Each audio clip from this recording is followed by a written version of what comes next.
नमस्कार, आप देख रहे हैं डॉक्टर साहिब आपके साथ मैं हूं मुस्कान। दर्शकों, आज के इस एपिसोड में हम बात करेंगे टाइफाइड के बारे में। हम ये जानेंगे कि टाइफाइड के लक्षण क्या होते हैं और किन लक्षणों से वो समझ सकते हैं कि उन्हें टाइफाइड हो रखा है। इसी बारे में आप तमाम जानकारी लेंगे और बातचीत करने के लिए आज हमारे साथ मौजूद है बिहार के जाने माने diabetologist doctor Khalid Hussain sir. नमस्कार, बहुत बहुत स्वागत है आपका। Thank you so much. सबसे जानना चाहिए, हम देखते हैं जब भी टाइफाइड की बात आती है तो इसके जो लक्षण हैं वो कई बार लोगों को समझ नहीं आ पाते। मैं आपसे जानना चाहूँगी इसके क्या कुछ ऐसे लक्षण हैं जिससे वो समझ सके कि वो टाइफाइड से ग्रसित है, उन्हें आसपास के डॉक्टर से कंसल्ट करने की ज़रूरत है। देखिए, टाइफाइड फीवर में स्टेप लैडर राइज, फीवर बहुत तरह का होता है मगर टाइफाइड में स्टेप लैडर राइज होता है। माने जैसे सीढ़ी पर आप चढ़ते हैं तो वो बढ़ता है, उसी तरह का ये step ladder rise of fever कहते हैं। फिर पेट में थर्ड या फोर्थ डे या फिफ्थ डे तक कुछ रैशेज हो सकता है। फिर इंटेस्टिनल प्रॉब्लम हो सकता है तो, और जनरल वीकनेस बहुत रहेगा। ये टाइफाइड की निशानी है।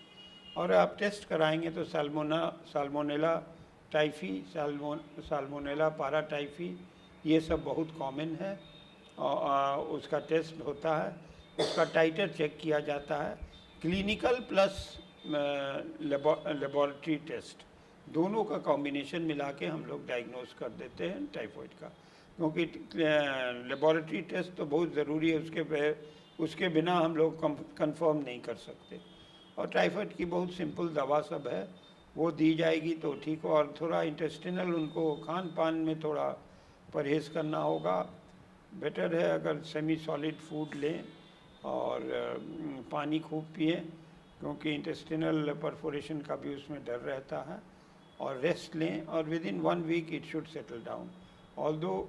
और उसके बाद से जो है, जो टॉयलेट यूज़ करते हैं तो उसको क्लीन रखें, क्योंकि फीको ओरल रूट से ये ट्रांसफ़र भी हो सकता है।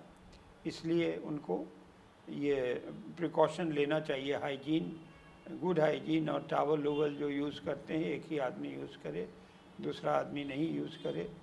और हाइड्रेशन अच्छी होनी चाहिए। तो within 7 to 10 days I think typhoid का फुल रिकवरी हो जाती।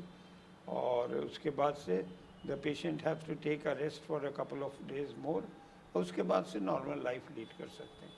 तो टाइफाइड फीवर भी, और ये खान पान से होता है, बाहर इन्फेक्टेड फूड खाया, ये किया, उससे टाइफाइड जो है वो और ज़्यादा एग्रीवेट होता है। तो these are the symptoms, signs and treatment, and bed rest is also one of this treatment. और साथ ही सर, क्या टाइफाइड भी बरसात के मौसम में लोगों में ज़्यादा देखा जाता है या किसी भी मौसम में कभी भी हो सकता है? ऐसे तो ये किसी मौसम में हो सकता है, मगर इस पीरियड में चूँकि people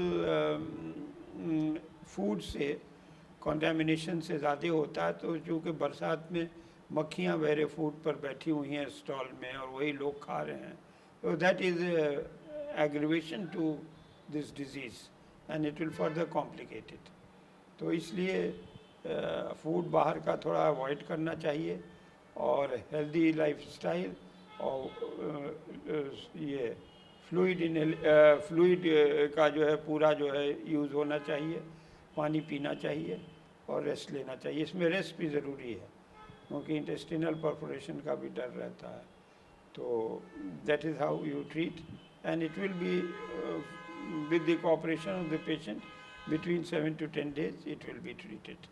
So there is nothing to worry on that account. जी, सर बहुत बहुत शुक्रिया तमाम जानकारी देने के लिए। तो आशा करते हैं दर्शकों कि आप भी समझ पाए होंगे कि टाइफाइड के क्या कुछ लक्षण हैं और किन लक्षणों से आप समझ सकते हैं कि आप टाइफाइड से ग्रसित हैं। और जैसा कि डॉक्टर साहब ने बताया कि बरसात के मौसम में ये ज़्यादा देखा जाता है, नहीं तमाम जो जानकारी है आपके लिए लाभदायक रही हो। तो आशा करते हैं, तो आज की इस वीडियो में इतना ही। आपने तो हमारे चैनल को सब्सक्राइब नहीं किया तो तुरंत कर लिए, साथ ही हमारे फेसबुक पेज को लाइक करें। वीडियो देखने के लिए आपका धन्यवाद।